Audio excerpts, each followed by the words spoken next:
ఒక్కసారి కొమ్మూరి గోల్డ్ కి కాల్ చేయండి. తాకట్లో ఉన్న మీ బంగారాన్ని విడిపించి మార్కెట్ ప్రైస్ కి వాళ్ళు కొనుక్కుని మిగతా డబ్బులు మీకు ఇచ్చేస్తారు. హాయ్, వెల్కమ్ టు మనం టీవీ. మనం ఉన్నది మన కోసం. నేను మీ జర్నలిస్ట్ మనోజ్. బంగ్లాదేశ్లో జరుగుతున్న హింసాత్మక ఘటనలు అక్కడ హిందువులు, హిందూ దేవాలయాలపై చాలా ఇంపాక్ట్ చూపిస్తున్నాయి. ఎవరో ఉస్మాన్ హదీని చంపిస్తే వాళ్ళు కేవలం భారతదేశం వెళ్ళిపోయారు అనే ఒకే ఒక్క రీజన్తో అక్కడ ఉగ్రమూకలు ఇంకా చాలా రప్చర్ జరుగుతుంది. ఒక రకంగా బంగ్లాదేశ్కి భారతదేశానికి యుద్ధం అనే ఒక మాట రావడానికి కొన్ని అసాంఘిక శక్తులు అక్కడ గ్రౌండ్ లెవెల్లో పనిచేస్తున్నాయి. సో ఇదంతా ఎవరు చేస్తున్నారు, ఏంటి, అసలు దీనికి రప్చర్కి కారణం ఏంటి మాట్లాడదాం. మనతో పాటు జాయిన్ అయ్యారు ప్రముఖ advocate and BJP state leader Sunkara Mounika గారు. నమస్కారం మేడం. జీ నమస్తే. మేడం, అంటే బంగ్లాదేశ్కి భారతదేశానికి కావాలని గొడవ పెట్టడానికి కారణం ఏంటి? ఎందుకంటే ఒక రకంగా బంగ్లాదేశ్కి ఒక సపరేట్ స్టేట్ ఏర్పడటానికి కారణం భిక్ష పెట్టింది మనమే. వాళ్ళు మన మీదే ఇప్పుడు దాడికి తెగబడుతున్నారంటే అసలు రీజన్ ఏంటంటే? ఇది మనం హిస్టరీ నుంచి చూడాలండి.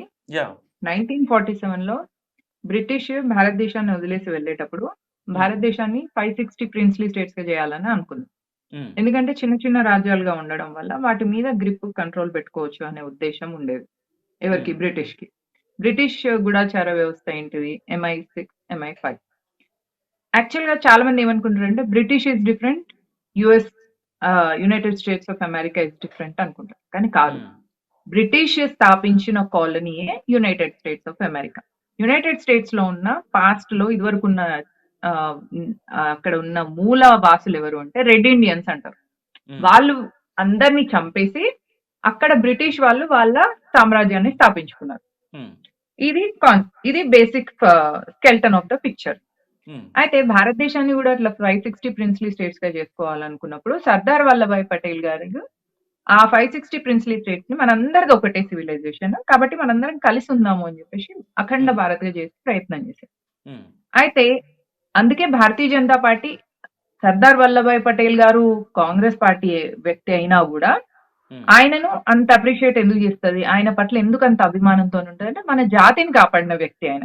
లేదా బ్రిటిష్ వాడు 560 ముక్కలు చేసి వెళ్ళిపోదామని చూసిండు భారతదేశాన్ని. పాయింట్. అయితే ఎక్కడైతే ముస్లిం మెజారిటీ ఉందో ఆ చోట్ల కంట్రోల్ చేయలేకపోయినాం మనం అండ్ కాంగ్రెస్ పార్టీ కూడా. అందుకే ఆఫ్ఘనిస్తాన్ ని 18th సెంచరీలో డివైడ్ చేసిండు, పాకిస్తాన్ ని ఈస్ట్ పాకిస్తాన్, వెస్ట్ పాకిస్తాన్ గా, బంగ్లాదేశ్ ఇప్పుడనే మనం బంగ్లాదేశ్ 2 పార్ట్స్ గా డివైడ్ చేసిండు. అండ్ ప్లాన్ గా ఒక ఎజెండాతోని, ఒక క్రికెట్ క్రిమినల్ ఇంటెన్షన్ తోనే బ్రిటిష్ భారతదేశానికి ఒకవైపుగా ఒక ముస్లిం నేషన్ ని, ఇంకో వైపు ఇంకో ముస్లిం నేషన్ ని కావాలని పెట్టింది. వాళ్ళు ఎక్స్పెక్ట్ చేసిండు ఒకటి. రెండు, బ్రిటిష్ గాని యుఎస్ గాని ఎప్పుడు ప్లాన్స్ ఒక 10 years కి, 15 years కి, 20 years కి చేయదు. ఒక 50-60 years లాంగ్ టర్మ్ ఎజెండాతోని పనిచేసుకుంటారు. Division of any country. మన దేశంలో కూడా డివైడ్ అండ్ రూల్ పాలసీనే తీసుకొచ్చింది. ఇప్పటికి కూడా అమెరికా అదే పాలసీతో పనిచేస్తుంది. సిఐఏ అమెరికా గూఢాచార వ్యవస్థ బంగ్లాదేశ్ లో ఎప్పటి నుంచి పనిచేస్తుందంటే షేక్ హసీనా ప్రభుత్వానికి ముందు నుంచే పనిచేస్తుంది. బంగ్లాదేశ్ లో సెయింట్ మార్టిన్ ఐలాండ్స్ అని ఉన్నాయండి. ఆ ఐలాండ్ లో మిలిటరీ బేస్ పెట్టుకోవాలి అని అమెరికా గూఢాచార వ్యవస్థ సిఐఏకి ప్లాన్ ఉంది. ఆ గూఢాచార వ్యవస్థ వేరే ఒక దేశంలో పెట్టినప్పుడు ఎప్పుడైనా కూడా ఒక పర్టికులర్ ప్లేస్ ని మీరు వేరే ఒక దేశంకి ఇస్తే ఆ ప్లేస్ లో వాళ్ళు ఒకవేళ న్యూక్లియర్ వెపన్ పెట్టినా కూడా మనం ప్రశ్నించడానికి ఉండదు. ఫర్ ఇన్స్టెన్స్ ఇప్పుడు మీకు 3 bedroom హౌస్ ఉంది అనుకోండి, ఒక బెడ్రూమ్ అమ్మేస్తారా మీరు ఎవరికన్నా? అమ్మితే మొత్తం ఇల్లు అమ్మేస్తాం, లేదా ఆ ఇల్లు మొత్తం రెంట్కి ఇస్తాం. అంతేగాని ఒక బెడ్రూమ్ నుంచి మిగతాదంతా మీకు ఉంచుకున్నప్పుడు ఆ ఇంకో బెడ్రూమ్ నుంచి వీళ్ళు వెళ్ళడం రావడం వల్ల ఎంత డిస్టర్బెన్స్ అవుతుంది. ఒక కంట్రీలో మిలిటరీ బేస్ ని వేరే కంట్రీకి ఇవ్వడం అనేది కూడా ఇట్లానే అన్నమాట. కాబట్టి అక్కడ మిలిటరీ బేస్ పెట్టి భారతదేశంలో ఉన్న నార్త్ ఈస్టర్న్ స్టేట్స్ అన్నిటిని, ఆ 7 sisters అనే స్టేట్స్ ఒకటి, ఆ చికెన్ నెక్ కారిడార్ ఏదైతే ఉంటుందో బంగ్లాదేశ్ ని ఉన్న భారత్ కి మధ్యలో ఉన్న చిన్న పార్ట్ ని కట్ చేస్తే నార్త్ ఈస్టర్న్ స్టేట్స్ అన్నిటిని కూడా మొత్తానికి మనము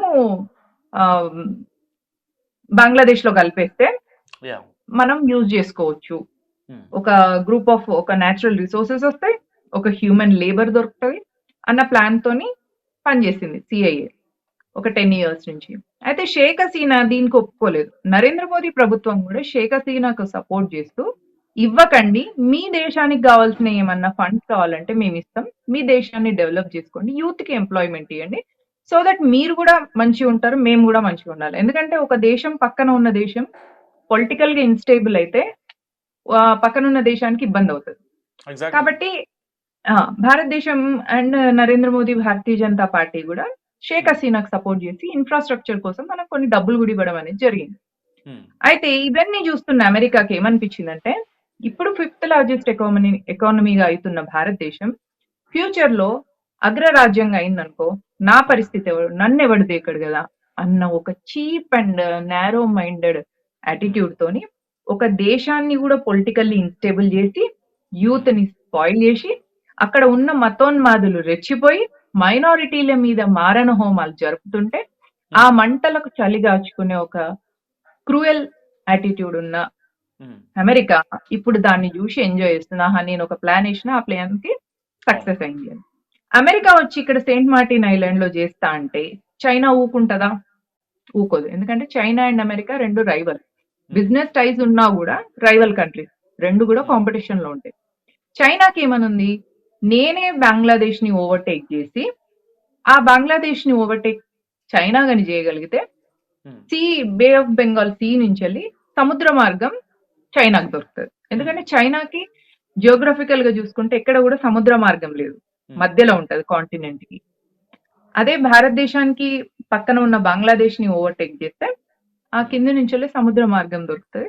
ఏ దేశానికి గూడా పన్ను గట్టకుండా డైరెక్ట్ తన ఎక్స్‌పోర్ట్స్ చేసుకోవచ్చు అని చైనా ప్లాన్.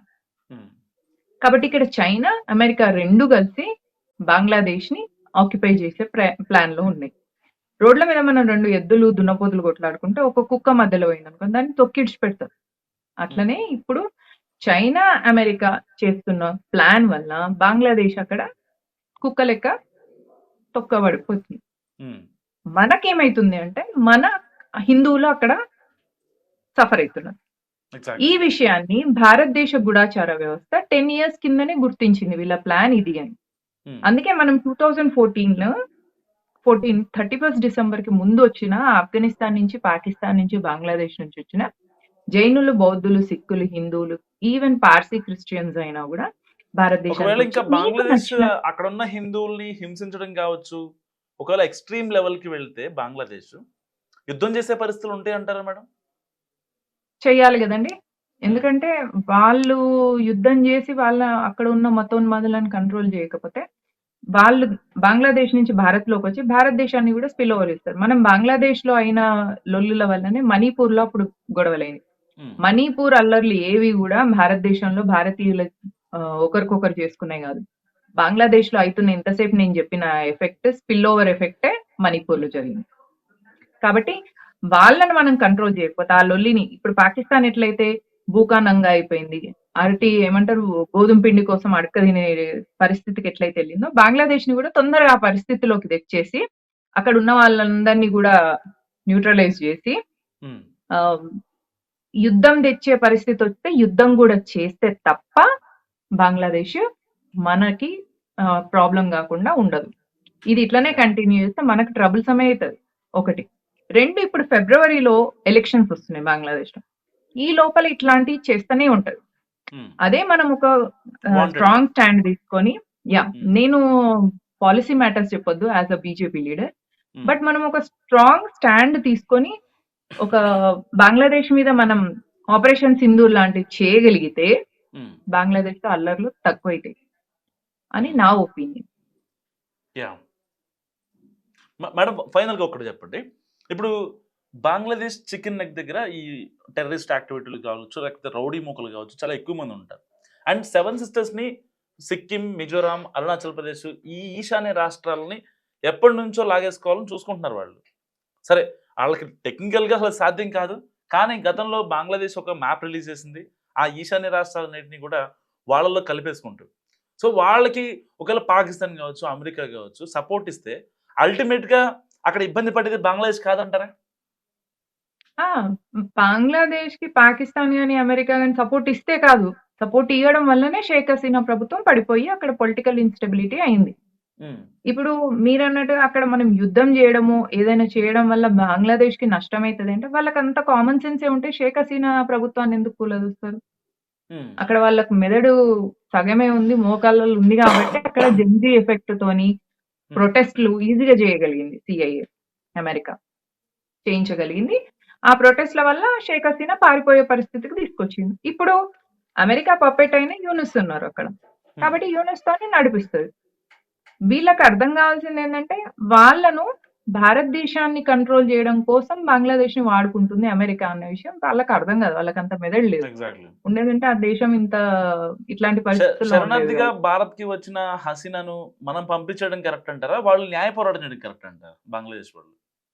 ఏం న్యాయ పోరాటం? ఇప్పుడు అంటే ఈ యొక్క అల్లర్లలో భాగంగా హసీనాని మాకు అప్పగించాలి అనే వాదన తెరపైకి వస్తుంది. ఇలాంటి నేపథ్యంలో ఓకే. హసీనాని అప్పగించిన తర్వాత ఏం జేస్తారు? శరణార్థిగా వచ్చిన వాళ్ళని మనం పంపించడం కరెక్ట్ అంటారా, లేదంటే వాళ్ళు లైక్ యుఎన్ఓ త్రూ న్యాయ పోరాటం చేయడం కరెక్ట్ అంటారా? ఆ! శరణార్థిగా వచ్చిన హసీనాని వెళ్ళిపోమని భారతదేశం అనడానికి లేదు. ఎందుకంటే ఆమె కావాలంటే వేరే కంట్రీకి గూడా ఎళ్ళిపోతదిప్పుడు. ఉమ్, కెనడా ఆపగలదా? ఉమ్, తీసుకుంటారు. వేరే కంట్రీకెళ్తా అంటే గూడా ఆమెకు వేరే కంట్రీ గూడా ఇస్తది. ఉమ్, పాయింట్. ఇంకొక పాయింట్ ఏంటిదంటే, మనం ఒకవేళ షేక్ హసీనానిస్తే వాళ్ళ అల్లర్లన్నీ ఆగిపోయి, వాళ్ళొక ప్రాపర్ నేషన్‌గా ఉంటూ, అక్కడ ఉన్న హిందువుల మీద దాడి చేయరు అని గ్యారంటీ ఉందా? ఉండదు. ఎందుకంటే ఆఫ్ఘనిస్తాన్, పాకిస్తాన్, బంగ్లాదేశ్ 3 గూడా అటు ముస్లింలు గాదు, ఇటు మతం మారిన హిందువులు గాదు. అటు ఇటు గాని బ్యాచ్ అన్నమాట. వీళ్ళేందంటే ఏ సొంత తెలివి ఉండదు. అటు ఇస్లాం కరెక్ట్‌గా రాదు. ఎందుకంటే వీళ్ళు రియల్ ముస్లిమ్స్ గాదు. పర్ డీఎన్ఏ వీళ్ళంతా హిందువులు. ఉమ్, కాబట్టి వీళ్ళ ఉన్మాదం వీళ్ళకి నేర్పిస్తున్న దాని ప్రకారంగా కాఫీర్లంటే హిందువులు, హిందువులను చంపేయాలి అనేది ఉంటది. దాని ప్రకారంగానే నడుస్తూ వెళ్తారు. దానిలో చేంజ్ జేయరు. కాబట్టి అక్కడ వయలెన్స్ జరగకుండా ఆగదు. ఈ విషయం తెలిసింది గాబట్టే తెలుసుకొనే రా భారతదేశ గూఢచార వ్యవస్థ 10 ఇయర్స్ కిందనే చెప్పింది. చెప్పడం వల్లనే Bharatiya Janata Party citizenship amendment act తీసుకొచ్చి ఆఫ్ఘనిస్తాన్, పాకిస్తాన్, బంగ్లాదేశ్‌లో ఉన్న హిందువులను మేము తీసుకుంటాం. మీరు రండి అని జెప్పింది. కానీ ఐడియల్లీ రాలేదు చాలా మంది. ఎవరైనా వెళ్ళలేం గదండీ! ఇప్పుడు మనం కట్టుబట్టలతోని ఎళ్ళిపోయి రెఫ్యూజీ‌ల్లాగా వేరే దేశంలో ఉండాలి అంటే బాధైతది. కానీ అప్పుడే వాళ్ళందరూ వచ్చేయాల్సింది. కానీ వాళ్ళు రాలేదు. ఉమ్, ఇప్పుడేమైతుంది? ఇప్పుడు ఇట్లాంటి పరిస్థితి ఇంకా ఫిబ్రవరి వరకు ఎలక్షన్స్ వరకు కంటిన్యూ అయితే, ఉమ్, కనీసం వాళ్ళ ఉన్న ఇల్లులు అమ్ముకుందామంటే కొనే ముస్లింలు గూడా ఉండరక్కడ. ఉమ్, కొనే హిందువులు గూడా కొనుక్కోరు. అప్పుడు మొత్తం వ్యవస్థ ఆర్థిక వ్యవస్థే కింద పడిపోయినప్పుడు రియల్ ఎస్టేట్ ఇంకా కింద పడిపోతది. కాబట్టి ఇప్పుడు అక్కడ ఉన్న హిందువుల పరిస్థితి అక్కడే చనిపోవాలా? లేదా కట్టుబట్టలతోనొచ్చేయాలి. అందుకే మనం 10 ఇయర్స్ కిందనే సిటిజన్‌షిప్ అమెండ్మెంట్ యాక్ట్ తీసుకొచ్చినాం. అది కూడా ఓన్లీ ఈ 3 కంట్రీసే బంగ్లాదేశ్, ఆఫ్ఘనిస్తాన్, పాకిస్తాన్. ఉమ్, ఇలాంటి పరిస్థితి ముందే అవుతుంది అని గెస్ జేసే మన గూఢచార వ్యవస్థ రా నుంచి గాని, ఐబీ గాని హోం శాఖకు రిపోర్ట్ ఇవ్వడం వల్లనే Bharatiya Janata Party citizenship amendment act అనేది తీసుకొచ్చింది. Um. Yeah, thank you Mounika garu. So ఇది సుంకర మౌనిక గారి అనాలిసిస్. మీరేమనుకుంటున్నారో మస్తుగా కామెంట్ చేయండి. చూస్తూనే ఉండండి మనం టీవీ.